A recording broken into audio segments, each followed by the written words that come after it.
No ar, Jornal da CUT. Notícias. Giro sindical. Direitos. Mundo do trabalho. Política. Economia. Saúde. Aqui, a classe trabalhadora tem voz. Olá Brasil, eu sou o André Acarini. No Jornal da CUT desta sexta-feira você confere os seguintes assuntos. Petrobras aumenta a gasolina em 18,76%, diesel em quase 25% e gás de cozinha em 16%. Grávidas vão ter de voltar ao trabalho presencial caso o patrão exija. Veja as regras no Jornal da CUT. Rádio CUT. Aqui, a classe trabalhadora tem voz. Acesse pelo site www.cut.org.br.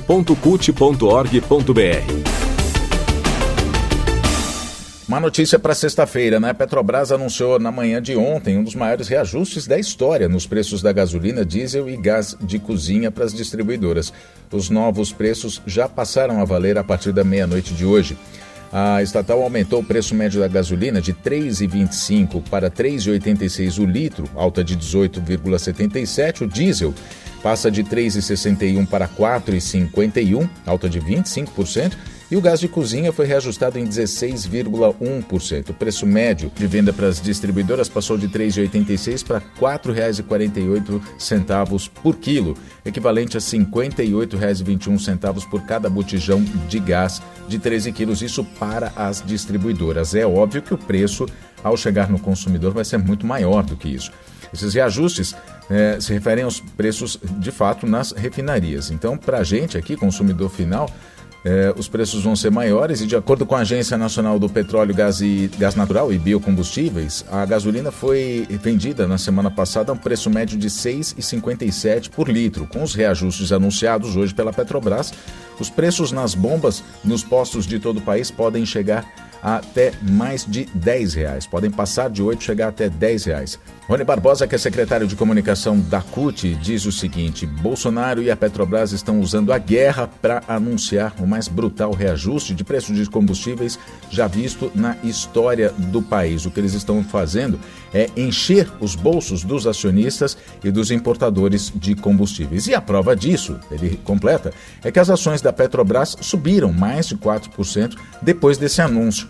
Para os acionistas que lucram milhões com dividendos todos os anos, é uma boa notícia. E o Rony acrescenta que, já para os trabalhadores que sofrem com a disparada da inflação e ficam impossibilitados até de trabalhar com entregas, por exemplo, essa é mais uma péssima notícia. Vale ainda lembrar que nessa semana, quando o Bolsonaro chegou a anunciar que teria algum plano para controle de combustíveis, as ações da Petrobras caíram, né? E isso causou um prejuízo para os rentistas. Agora vem esse aumento aí, obviamente também para valorizar as ações da Petrobras e ressarcir, no mínimo ressarcir e até dar lucro para os acionistas, né? O que a Petrobras e o governo estão escondendo é que o responsável pelos aumentos dos preços dos combustíveis não é a guerra, é o Bolsonaro, que manteve a política de preços implementada por Michel Temer, a política de paridade de importação que faz com que o petróleo que é consumido no Brasil e produzido inclusive aqui, ele tenha o preço que acompanha o mercado internacional. A nota da Petrobras diz que os novos valores dos combustíveis refletem parte da elevação dos patamares internacionais de preços de petróleo impactados pela oferta limitada frente à demanda mundial por energia. Mas muito antes da guerra, lembra o Rony Barbosa, os combustíveis já vinham numa escalada de preços sem precedentes que geraram lucros milionários ou bilionários até para os acionistas da Petrobras, né? E em nada contribuíram para a melhoria de vida dos brasileiros. Muito pelo contrário, o que a gente viu hoje é exatamente a carestia, muito por causa dos preços dos combustíveis, os demais preços aumentam, enfim, o brasileiro sem emprego ou com o poder de compra cada vez menor acaba sofrendo as consequências. Mundo do Trabalho. Apesar dos especialistas dizerem que ainda é muito cedo para o retorno presencial das gestantes aos postos de trabalho, o Congresso Nacional aprovou em fevereiro e o Jair Bolsonaro, presidente da República, sancionou nesta terça-feira um projeto de lei que muda as regras para o afastamento da trabalhadora gestante, inclusive a trabalhadora doméstica das atividades laborais durante o período de pandemia. A nova lei entrou em vigor nesta quinta-feira. O texto determina o retorno presencial de trabalhadoras grávidas se o empregador, patrão, exigir, depois da conclusão do esquema vacinal contra a Covid-19 com as 2 doses da vacina Coronavac, AstraZeneca ou Pfizer, ou a dose única da Janssen. A medida altera uma lei que estava em vigor desde o ano passado e que garantia às mulheres grávidas o afastamento do trabalho presencial sem prejuízo do salário. A lei foi aprovada porque ficou comprovado com alta de casos e mortes entre gestantes que, mesmo sem comorbidades, elas fazem parte do grupo de risco para complicações quando infectadas pela Covid-19. A vacina diminui, mas não zera o risco, é o que dizem os especialistas contrários à lei sancionada ontem por Bolsonaro. Essa nova lei que vai ser publicada no Diário Oficial, estabelece as 4 hipóteses em que o retorno ao regime presencial é obrigatório para mulheres grávidas.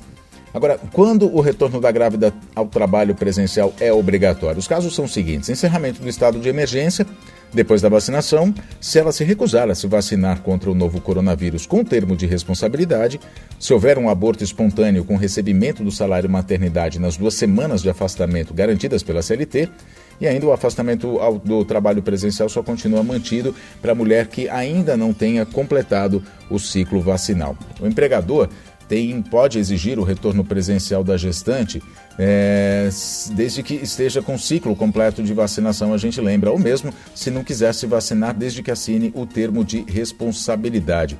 O empregador vai poder manter a grávida no home office? Sim, pode. Pode manter a empregada em teletrabalho com remuneração integral se ele desejar. Para os casos em que as atividades presenciais da trabalhadora não possam ser exercidas remotamente, ainda que se altere suas funções, respeitadas as competências e condições pessoais, a situação deve ser considerada como gravidez de risco até a gestante completar a imunização e poder trabalhar presencialmente. Voltar ao trabalho presencial. Durante esse período, ela deve receber o salário maternidade desde o início do afastamento até 120 dias depois do parto, ou se a empresa fizer parte do programa Empresa Cidadã de extensão da licença por 180 dias. Entretanto, não pode haver pagamento retroativo à data da publicação da lei. Bom, o que acontece com a gestante se ela não se vacinar, se ela não quiser se vacinar? De acordo com a lei, não se vacinar é uma expressão de direito fundamental da liberdade de autodeterminação individual da gestante, ou seja, é opção dela. Mas caso ela decida por não se vacinar, ela deve assinar um termo de responsabilidade e livre consentimento para o exercício do trabalho presencial.